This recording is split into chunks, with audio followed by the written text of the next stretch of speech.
Greetings and salutations, and thank you for clicking on this video. This is the first video in a series that we're going to do, and we're going to talk about using Bash in a terminal. And this series of videos is intended to take you from the very basics to some more advanced things as we roll along. I plan on doing this in several parts so that you won't get overwhelmed with one big long video, and you can watch the videos at your own pace. You can watch one, go off and play with it for a while, and then move on to the next video for more advanced concepts. What is Bash? It is a shell, basically. It stands for the Born Again shell. A shell is a command line interpreter, which means that it provides a way for you to type in humanly readable commands that get the computer to do something. In Linux, pretty much the default shell these days is Bash. It's on every Linux distribution that I have ever used. It is not the only command line interpreter available for Linux. You can have Korn, you can have C Shell, you could use SH, you could use many different shells. A really cool one to look at if you're very much into it is Fish. But today we're going to talk about Bash because it's universal. It's everywhere. It's not just on Linux, it's on Unix, it's on Mac, and you can even have Bash on your Windows system. So Bash is becoming a universal language that you can use to run just about any computer in the world. In this day and age, when we have all of these graphic user interfaces, why would you want to actually have to type commands into a terminal? It does seem a bit archaic, but it is very efficient. You can do things at a terminal much quicker than you can using GUIs, where you have to point, click, wait for it to load, find the box to click, that sort of thing. In Bash, you can just type in 2 or 3 different commands, and the system goes off and does what you want it to, close it up, and you're done. So the first thing we're going to talk about is how you access Bash. And in Linux, the most obvious way to do it is to open a terminal emulator, which is what is open here on the desktop. We are using Ubuntu Mate 1604 in our example here, but a lot of what I'm going to tell you is completely universal. And if I do issue a command which I think is unique to Ubuntu, then I will let you know. But whatever distribution of Linux you happen to be working on, you can open up a terminal. Each desktop environment has its own version of a terminal emulator. So if you use a GNOME-based desktop like Cinnamon or Unity or GNOME proper, then you are going to have the GNOME terminal. If you're using XFCE, it will probably be the XFCE 4 terminal. You can have as many different terminal emulators as you like. Ubuntu Mate comes with a nifty one pre-installed called Tilde, and Tilde runs all the time. It boots up when you log into your account, and it logs you in, and all you have to do to access it is press F12. Tilde is a nice thing to have around because at any time during your session, if you want to jump into a terminal and check something out, just press F12, type in your command. Let's say I want to know what date it is, even though it's listed up here in the upper right-hand corner. I can get Bash to tell me by issuing a command. So it's very useful to have around indeed. There are other ways to get to a terminal on your system. Instead of using a terminal emulator, you can get to an actual terminal, also known as a TTY. Back in the early days of computers, when you had large computers that filled up whole rooms, you would access that computer by using a teletype machine. That's why they're called TTYs. And the Linux system automatically spins up 8 TTYs at boot, and it usually puts the desktop environment on TTY 7. So if you were to issue the command to get to another TTY while you were watching this video, your desktop environment would continue running on TTY 7. You would just switch away, and your screen would have something up on it that looks like this, and then you could switch back.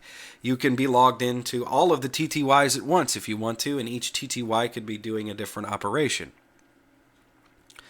So, to get to a screen that looks like this, alternate control and any of the function keys F1 through F8 will take you to a different TTY. In this example, the fella who took this image, he is using Ubuntu 12.10 and he is currently on TTY3. And at login, you put in your password or rather your username and then your password, and then you are logged into the system. And this is what you are going to be looking at. To get out of a TTY, you can switch away from it, or you can just make sure that you log out, of course, because you don't want to be sitting here logged in if the machine's going to continue to run. And you do that by typing in log out, and then it will put you back at the prompt for the next person to log in. Then use alternate control and F7 or F8, depending on where your distribution put the actual desktop, which TTY it uses, to get back to where you came from. Why would you want to use a TTY? What happens if your GUI interface stops working? Or maybe somebody else is logged into the computer and you just want to sneak in there real quick and execute a couple of commands and get out. You don't actually have to log into the desktop. It can be sitting at the login screen at the desktop manager window, and you can still gain access using a TTY. So if the desktop breaks and you need to troubleshoot it, or you need to restart the computer, your desktop's totally locked up, you can always do it from a TTY. So that's why knowing how to get to a TTY is very useful. And in my case, I use TTYs all the time to run updates on the machine and things like that. Okay, so let's go ahead and get out of the Bash manual page there, and now we look at our screen. And you'll see that the only thing I'm presented with at this point is a prompt. I'm going to clear that. You can also clear your screen by using Control and L if your terminal supports it. Some do, some don't. Most of the terminal emulators certainly do. But clear will also clear your screen. All you got is this blinking prompt. There's nothing else here. How useful is this? It doesn't tell me what to do.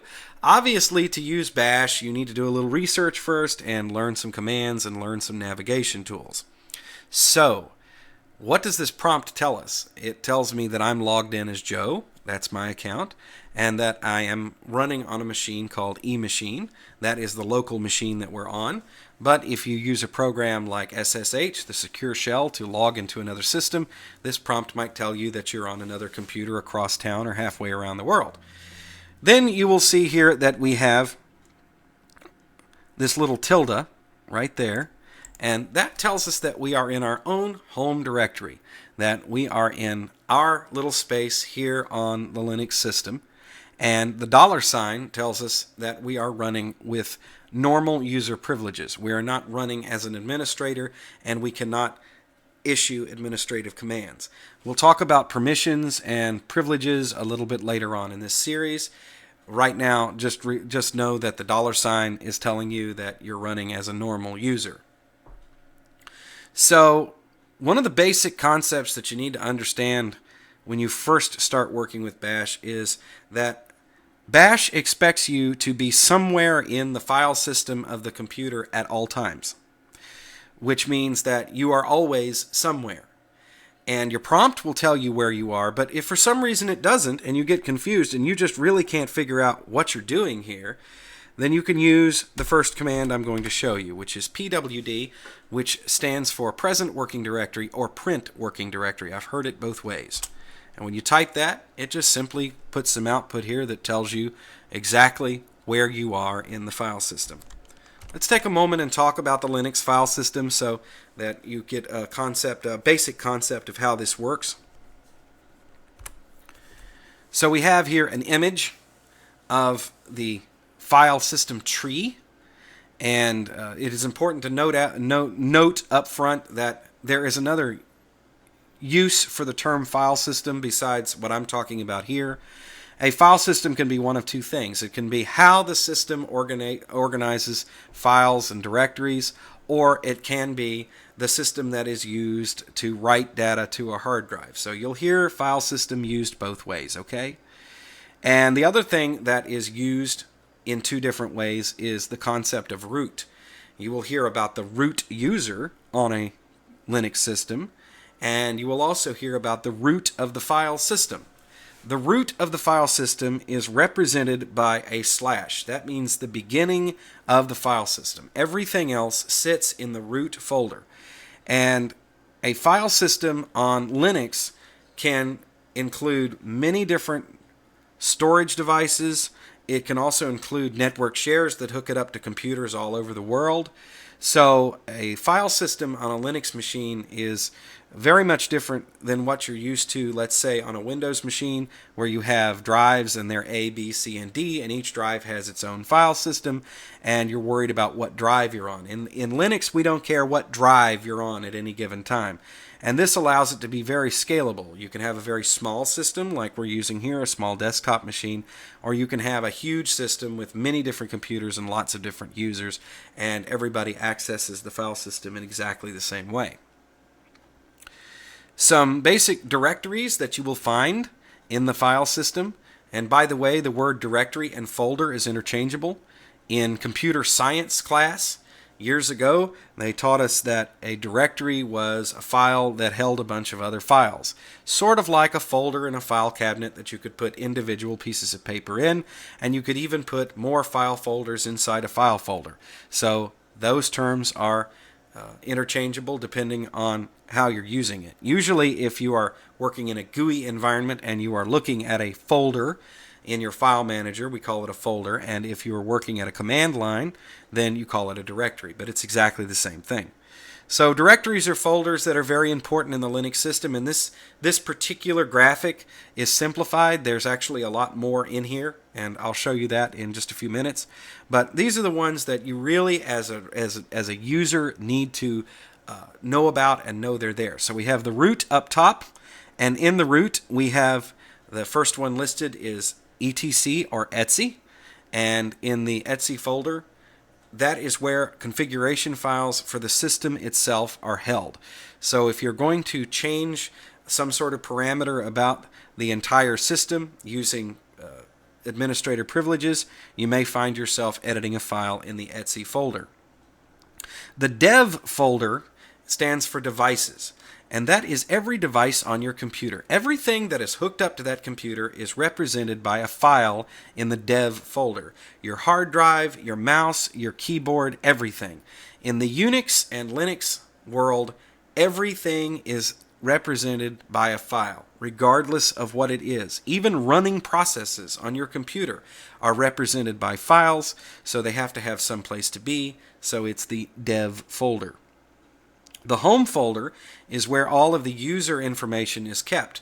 When your account was created, a folder was created within the home folder.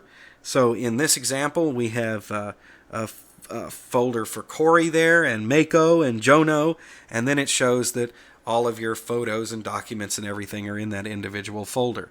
That folder is yours. You have permission to look at, change, modify, delete, add to everything in that folder because it is automatically yours, and that is where everything that has to do with you lives on the system.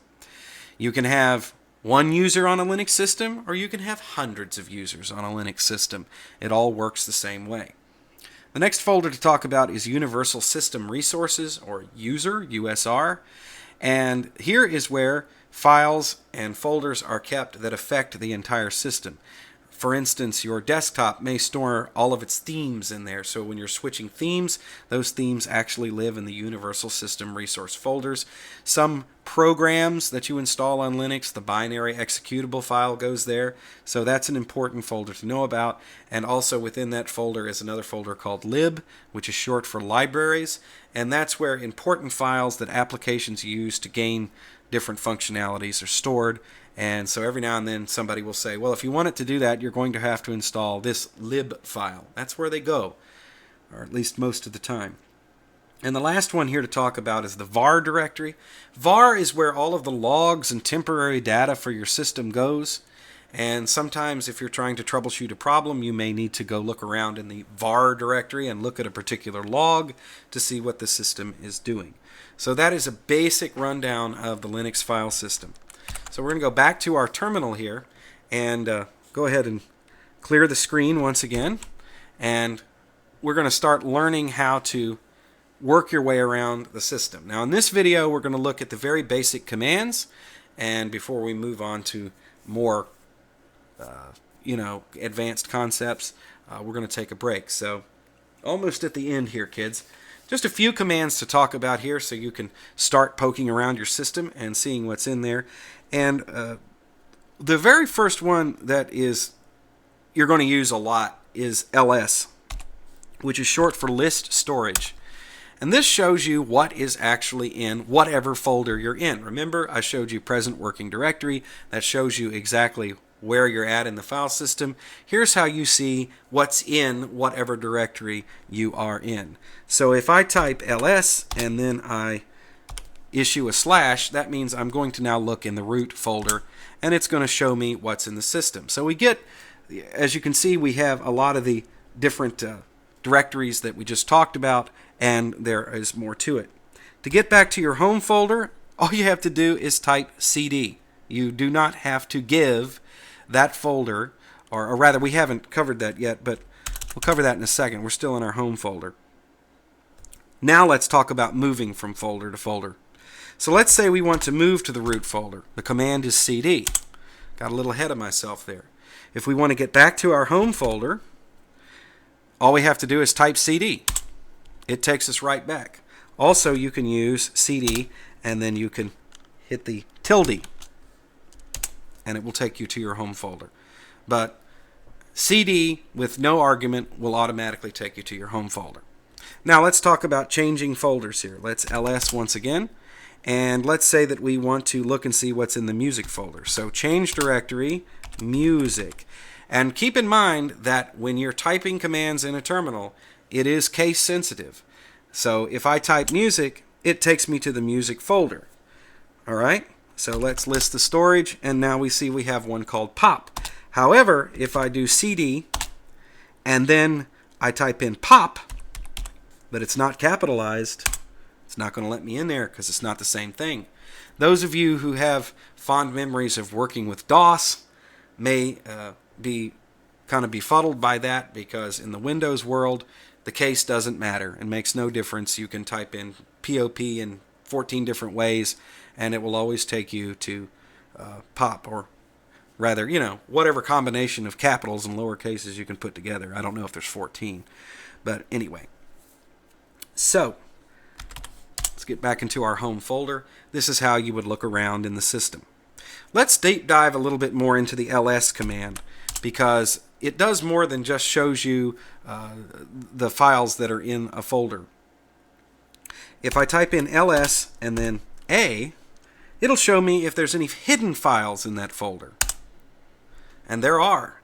And in Linux and Unix, to hide a file, you name the file by placing a dot in front of it. And that's how you make it so it doesn't automatically show up.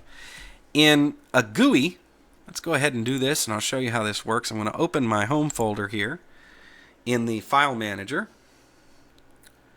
and you'll see that I'm seeing all of those folders. If I want to see the hidden files, Control H, now I can see all the hidden files and folders in that directory. So we're doing the same thing here by just issuing an A at the end of the ls command. But there's more. If you want to not only see what's in the folder, but you want all the details about it, then we can do ls and give it the option A, and we'll also give it an option L. And when I do that, now I'm going to get this big long list of things, and it shows me all kinds of stuff about the different files and folders that are in this current directory. Over here on the left, all this gobbledygook, it shows you the permissions that are attached to the folder or the file. We'll talk about that more later on in the series. It shows you who owns the file. In this case, it is me, Joe. This file is owned by root, which is the root user of the system, or the super user. And what group does it belong to? Well, it belongs to Joe. So anybody in a group called Joe can have access to this file. Then there's the creation date, the size here, the creation date, and the actual name of the file or folder. Very useful to learn what ls can do. So let's go ahead and clear the screen, Control L, and we're going to start to learn how to manipulate files. We will create them, okay? So let's first make a directory so we have some place to play. We're going to call this directory junk. So the command to do that is make dir, make directory, and we'll call it junk. I'm going to leave it all lowercase just so I remember not to, that I make sure that I can get to it because I'll forget. Let's see if it showed up. Well, yes, there it is. So let's jump into our directory. We call that junk. Now, even though it's showing us, let's get the full path to where we are. Not pwd. And now you see that I'm in /home/joe/junk. And at this point, before we do anything else, let me explain the difference between an absolute and a relative path. So if I wanted to get to this directory, or another directory like it, let's go ahead and switch to the root directory very quickly. Okay? And I am in root now. And you'll see that there's the home folder. If I want to go back to the junk folder that I just created, then at this point I would have to type in what is called an absolute path. I have to tell the system exactly where it is. So we're going to go home, Joe, and then junk. So now I've given it the entire path from the root of the file system. And now I'm back in junk. However, now that I'm already here, I don't have to type all that in. So I can just tell the system, if there's another directory in here, let's just go up one directory. You notice now that I'm not having to put the entire thing in there. So if I want to jump over to music, once again, it just takes me straight to it because it is a directory within the directory I'm working in. That is called a relative path. All right? So that's the difference between an absolute and a relative path. All right? Let me show you another little groovy thing here. This is a command that you don't hear a lot about, but I actually get a lot of use out of it. So let's say that you're working in the file system and you want to be in two directories at once. You want to just switch back and forth between the two.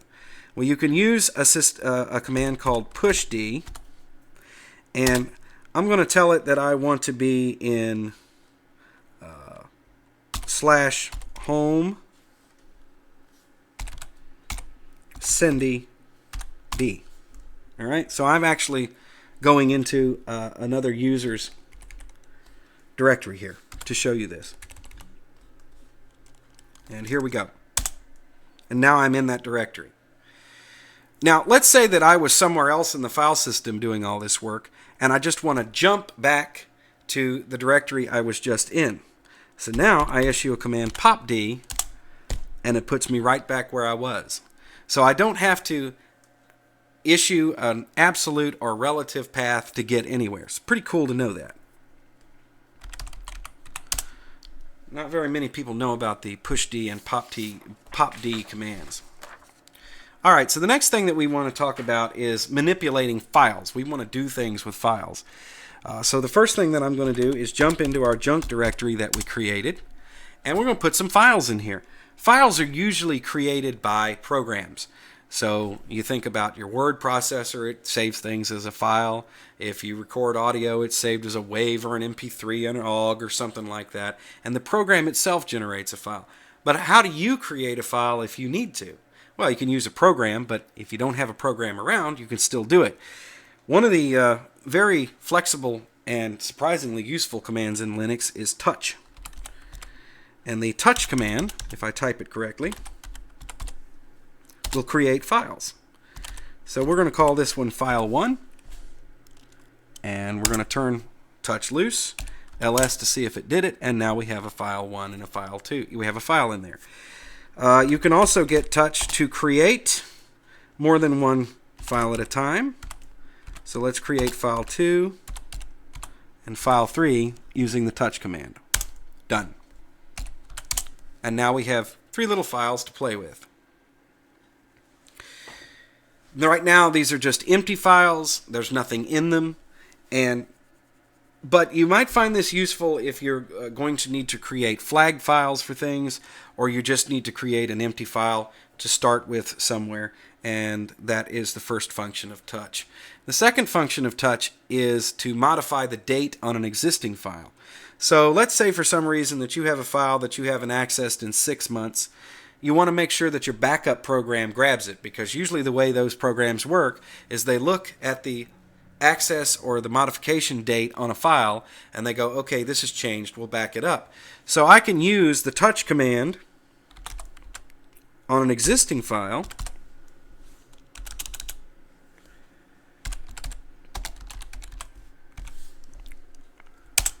Doesn't give me any output, but if I do an ls and I do a long list,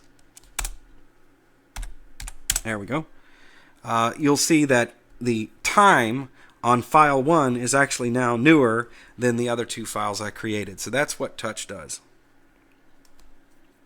All right. I can clear the screen again. So we have our files created. What can we do with them? Well, first of all, let's talk about getting rid of a file. This is a command that you need to be just a little bit wary of, because unlike working in the GUI environment when you click on a file and hit the delete key or choose it from a right-click menu, it doesn't go to a trash can. There's no trash can in the world of Bash. So once you delete something, it goes away. And the command is rm for remove, and we're going to remove file 3. No output means that it did what it was supposed to. So let's ls and make sure that file is gone. So now we have 2 files in there. And the next thing that we need to talk about is a command that will allow us to change the file's name. And in this case, we use the move command, or mv. We can use this command to move a file from one directory to another, or we can move the same file to another file name. So let's say that we want to change file 1, and we want to change the name of file 1 to file1.txt. All right? No output means it did it. ls to make sure it was done. All right. So now we know how to create files, we know how to remove them, we know how to move them around, and so we're getting somewhere. We're actually doing something with the computer. I realize that at this point you're probably going, how is all of this useful? But these are concepts that you absolutely have to know here. So before we get out of here, let's talk about using the move command to move to another directory. All right, so let's create another directory within our junk directory here, and we'll call this one files. Execute ls. There's our directory. It's there. And now we want to move the text, the file1 text, to that directory. So we use mv, and now we are going to just say that we're going to put it, let's see, go ahead and put the name in. Make sure I do this correctly. I don't do this every day, you know. We're in a relative path, so I can just put, actually we need to probably use an absolute path here. So let's do home, Joe, junk. All right. And we want to move it to the directory files. And if I put that extra slash on the end, it's telling the system that I just want to move it into the directory. I'm not going to try and change the name of the file to a directory name, which it won't let me do. So let's see if this one works. Well, it's not going to work if I type things. Dyslexia is a terrible disease. So there we go. Now that command should actually work. And it didn't give me any output, but let's see if it's here. Well, it did something with it. Let's go into Files and ls. Yep, it moved it there. So that's how the move command works, and everything that you need to know about the move command. Back to my home directory. Now here's a very important command, and that is we're going to learn how to remove a directory. This is one you need to be very, very, very careful with, because if you issue the wrong command on the wrong directory, you could make your entire home folder go poof. So do be very careful when you're using this command. So rm with the option R makes it recursive, and then we're going to remove the directory called junk. And everything that we just did is gone. So there is your basic first primer about navigating the file system, changing paths, creating files, and deleting files. In the next video, we're going to talk about putting things in those files. Thank you for watching, and be sure and check out Easy Linux on the web. Check out Easy Linux on Facebook, and if you would, give it a like. And also check out freedompenguin.com for lots of great articles about Linux from contributors like myself and many others. Stay tuned for the next episode.